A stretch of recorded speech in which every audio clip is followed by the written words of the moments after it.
All right, here we are with another episode of Tulsa King, episode 9, Triad. We're finally getting to the freaking Triads. I honestly thought we were going to get this episode next episode. So, I'm kind of figuring out what are we going to be doing for for the last episode of season 2. This was kind of the big shebang, you know what I mean? We're just going to hang out for the last episode? Yeah, this episode felt like it should have been the finale. It really felt like it should have been the finale. Next episode, I guess we're just going to see Chicky and Dwight just talking. I don't know what action, because all the little wrinkles have all been ironed out besides Chicky and Dwight. Right. You know what I mean? That's what I was saying. I was like, they really should have used episode 9 as episode 10 and then put 9 in 10's place. Or just make it 9 episodes long. I don't know. Yeah, or that, you know, cut an episode, that's fine. No one's going to complain. Anyways, this episode opens up with Jimmy's funeral, the guy who died at the end of last episode. So they're at his funeral. The Native Americans show up, and they give Dwight a giant tomahawk. And I was like, what? I'm pretty sure that's going to come into play. And it does at the end of this episode, which I thought was going to be the season finale, next episode. But now it's actually this episode. It was kind of cool. I kind of like that. It reminded me of... He got the tomahawk, and he got a new nickname. Yeah, I know. I like his nickname. I thought that was pretty funny. The white man Freddy. Yeah, that was funny, especially in the car on the way back, how Tyson's just making fun of him the whole time. So there's a scene right after this where we cut to Ormond, right? So if you're not from Oklahoma, this isn't gonna really... He probably doesn't... You don't even think this is real. So we cut to Ormond. He's at a stoplight. Only one stoplight in the town. And it's just one of those ones that flashes, pretty much say, hey, caution, or there's a stop sign, but you stop and go. It's one of those really small stoplights in a really small town. It's very common. I'm seeing them all over the place, but I was thinking to myself, I guarantee you, if you're not from here, you've never seen one of those small-ass stoplights. The way to describe it is that singular stop sign, and they're actually really fat, because I just went by one the other day when I went out to Arkansas, and in a small town they had just singular, one fat headlight, and it was that same kind of headlight, and it would change whatever. But yeah, dude, those things, the small towns in Oklahoma, those are prevalent still. It's really wild. Yeah, you're still there. I always feel like they're gonna fall, break or something. If a strong wind's gonna come in, they're gonna fall off. Those so things they're just are hanging heavy. there on some wires. Yeah, they look heavy as shit. Yeah, they look hella heavy. But I thought this was crazy because this is when Armin had his his decision moment. Which path should I take? And you could see him really struggling. This scene on what to. And I honestly think he made the right decision. Because he wouldn't have made it far. I don't think. If well, he I kind of said this going. a couple episodes ago. This is what he's gonna do. I said he's gonna go. He's gonna give the money back. You're like, no, he's gonna. Dwight's gonna kill him. I'm like, I don't know. Same thing with Bill.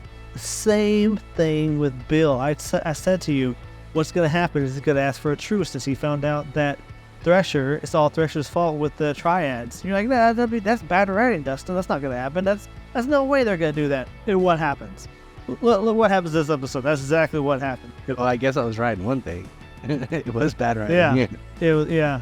That's what I was gonna say. I think because after the Armin scene, and shortly after that, it shows Bill and Manfredi and Thresher all sitting down at a meeting, kind of talking, and it's just it's all really ridiculous. The whole I don't know, even I like how he handles it, because he's like, I don't understand why we're here, even Bill's like, dude, Thresher is an idiot, which he is, I don't know, I just really felt like this episode should have been, the next episode, and I don't know, just the way that they planned it out, it happened so quick, there was no, I felt like, the last 5 minutes of the episode was, the whole triad thing, which is, I felt like it would go out with more of a bang, because it was good. I will say it was good. It just wasn't long enough. Well, it was pretty brutal. Like, I didn't think they would get this brutal. Like, that fight Yeah. was pretty brutal. But before we get to the fight, Bigfoot. Like, so, not Bigfoot, but Dwight's talking to someone in his house, and Bigfoot shows up, hey, there's someone here at your door, and then it goes away.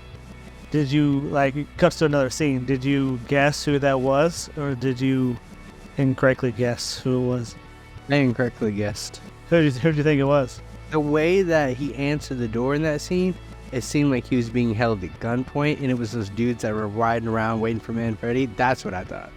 I thought it was Chicky. I didn't think it was That's Chicky, what I thought no. it was.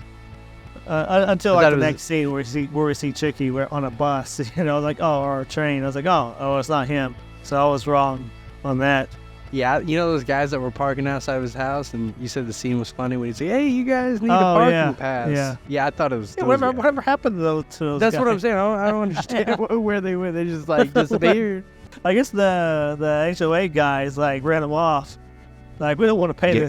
this ticket. Sometimes this show does have a little bit of humor in it.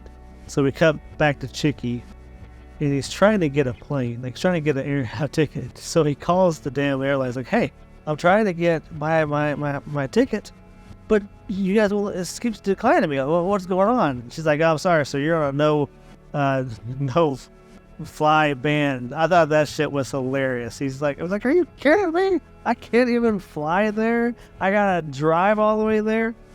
I thought that was pretty damn funny. Yeah, take the train all the way there. Yeah, he had Well, to it was take funny take 'cause, the like, train. It was almost immediately after Thresher talked to Bill, and when Thresher was getting out of the car, he was like, fuck off. He says it to Bill, or go fuck yourself. Well, the whole fly ban with Chicky is kind of like showing how his life is completely falling apart, like everything around him. He's not in control of anything anymore. It's kind of what that symbolizes, I think. Right.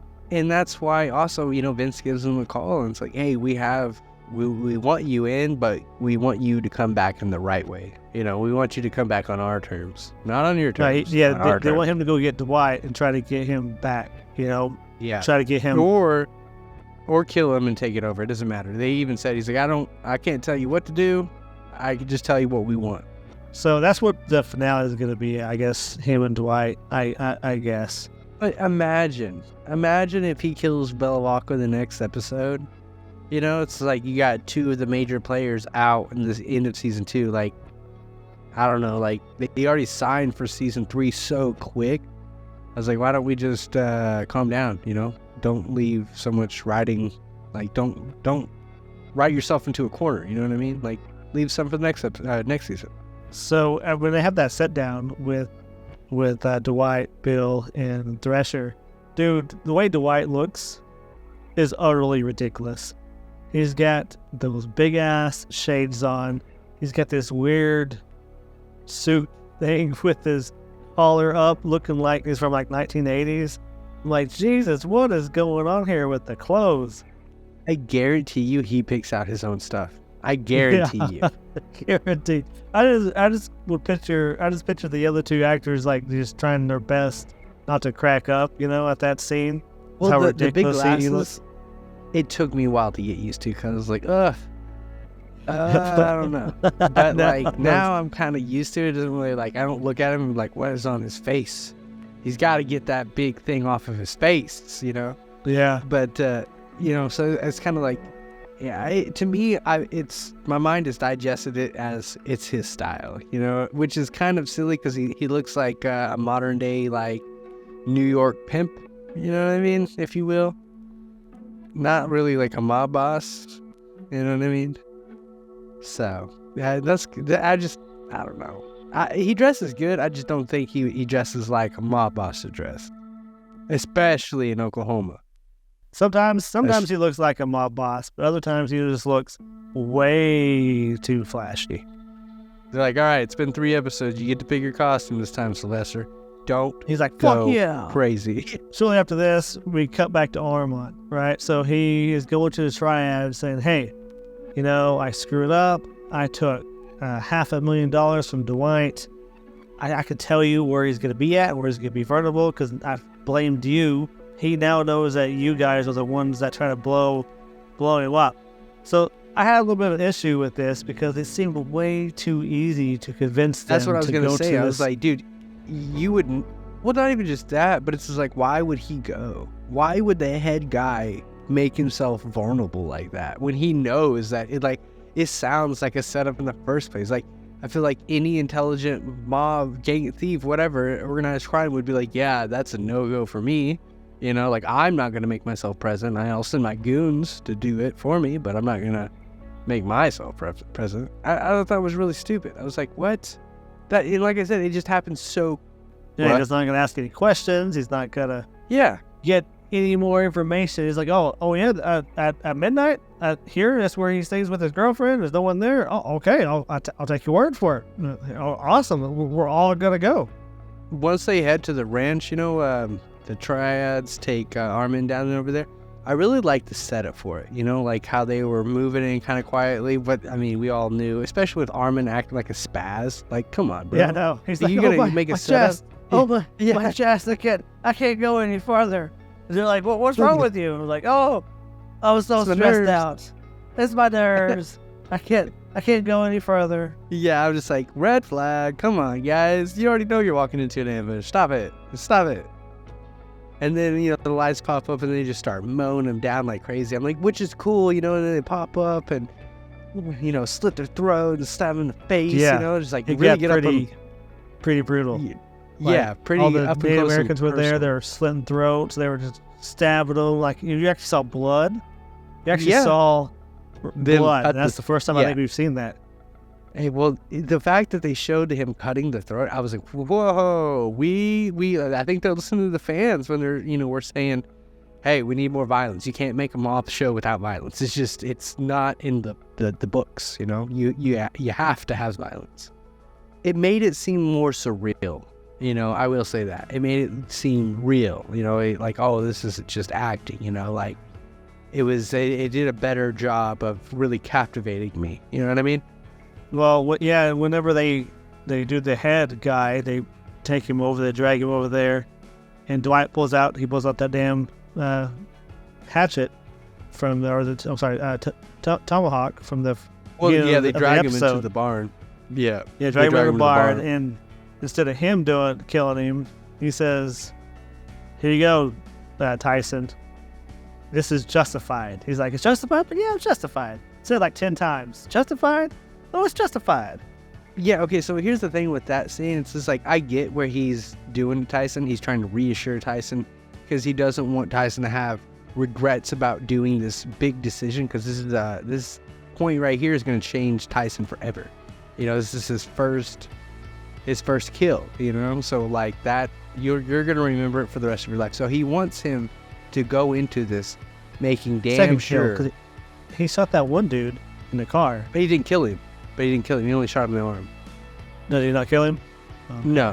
He's in that earlier. In that episode, he's like, he's like, how's your guy doing? He's like, he's not here. He got shot in the fucking arm. That's what Bill says. Okay. But anyway, so this is his first true kill, and I think that Dwight was really trying to mentally amp him up and really, because it's really crazy, and for him to like, okay, the only thing that's really going to justify for Tyson is if I tell him like, this is the man that tried to kill your dad, which I knew right then and there. I was like, that's all Tyson needed. That's all he needed. Yeah, I mean, I thought it was a good episode. I just think that they did it out of place. I think it should have been the last episode. But who knows? They could do something crazy at the last episode and make me eat my words, but I don't think that's going to happen. I don't think that's going to happen. Well, we will find out next week, or this Sunday. We'll find out this Sunday. All right, guys. Yep. Thanks for checking us out. Peace out. Peace.